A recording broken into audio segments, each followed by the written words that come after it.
सिंध में ज़रई पाणीअ जी खोट समेत केतिरनि इलाइक़नि जा रहवासी पीअण जे साफ़ पाणीअ खां बि महरूम आहिनि। लाखारोड शहर जो जर खारो हुजण करे रहवासी खारो पाणी वापराइण ते मजबूर आहिनि, जंहिं करे केतिरा ई माण्हू बीमारियुनि में वठिजी विया आहिनि। शहर जी वाटर सप्लाई स्कीम पिणु नाकारा बणियल आहे, जंहिं सबबि रहवासी परे परे खां पाणी भरे अचण ते मजबूर आहिनि। अवामी आवाज़ टीवी सां ॻाल्हाईंदे रहवासियुनि जो चवणु हो त जर खारो हुजण करे हू सख़्त परेशानियुनि जो शिकार आहिनि। शहर में को बि फिल्टर या आरओ प्लांट न आहे। परे परे खां पाणी भरण करे संदन रोज़गार पिणु मुतासिर थी रहियो आहे। असां लाइ पाणी जो तमामु वॾो मसइलो आहे। न हिते को फिल्ट्रेशन प्लांट लॻल आहे, न आरओ प्लांट आहे। असां जेको आहे सो ॾाढी तकलीफ़ में आहियूं। शहर खां ॿाहिरों 2 किलोमीटर वञी पाणी भरणो थो पवे।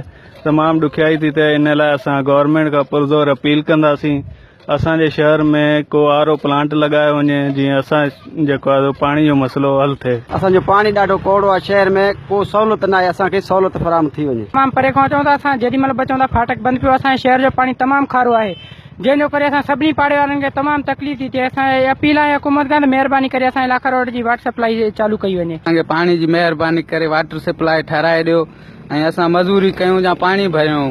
महिरबानी कयो, वॾी वॾी असां ते पाणी कोड़ो पी पी असांजा पेट ख़राब थी विया आहिनि। नंढड़ा नंढड़ा ॿार असांजा बीमार थी विया आहिनि। पाणी जी ॾाढी असांखे तंगी आहे। महिरबानी कयो, असांखे पाणी घुराए ॾियो। असांखे शदीद तमामु जेकी ज़रूरत आहे, पाणी जी तमामु लाखाड़ शहर में ॾाढी किल्लत आहे।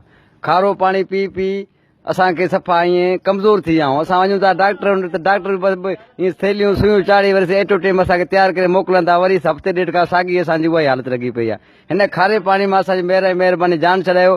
असांखे का वाटर सप्लाई मिठो पाणी शहर लाखाड़ गरीबाबाद में दाख़िल करायो, तो असां पाणी पी तव्हांखे दवाऊं कंदासूं। रहवासियुनि सरकार खां मुतालबो कयो आहे त नोटिस वठी वाटर सप्लाई स्कीम बहाल कराए ऐं आरओ प्लांट लॻाए खेनि पीअण जो मिठो पाणी फराहम कयो वञे। कैमरामैन अज़हर जलपाणी सां गॾु मोहम्मद सालिह डायरी, अवामी आवाज़ टीवी, लाखा रोड।